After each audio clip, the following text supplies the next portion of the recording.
Жастар керуені Хан Ордасында болып, музей кешенін аралады. Республикалық деңгейдегі ауқымды жобаның мақсаты жастарға еліміздің тарихи жерлерін, сұлу табиғатын көрсету. Сондықтан жастар тағылымды саяхат барысында тұңғыштар мекенінің тарихымен тереңінен танысты. Бөкей Ордасына ат басын тіреген керуен құрамында барлығы 100 жас бар. Оларды құшақ жая қарсы алған аудандық құрбылары Хан Ордасы ауылының көрнекі жерлерімен таныстырды. Мұнда Жәңгір кезеңінен сыр шертетін хан сарайы, мешіт және алғашқы дәрігерлік бекеттің ғимараты осы күнге дейін сақталған. Ал Бөкей Ордасы тарихи музейлік кешенінде сол заманнан сыр шертетін жүздеген жәдігері бар. Ішін аралап тарихқа қаныққан жастар мұражайдан мол әсер алып шықты. Проделали такой долгий, но хороший, веселый путь.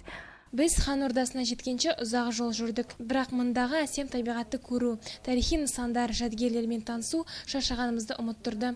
Өте керемет, осындай жоба әзірлеген адамдарға алғысымыз шексіз. Жобаға негізден 16 мен 24 жас аралығындағы білімді, білікті, белсенді жастар алынған.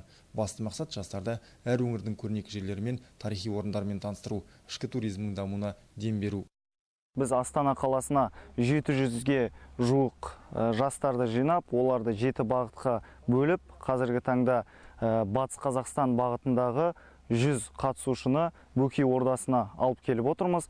Негізгі жобаның мақсаты Қазақстанның туристік жерлерін аралау, олармен таныстыру және осыны туристік жерлеріміздің бар екенін көпшілікке көрсету болып табылады. Демалыс аймақтарында болдық.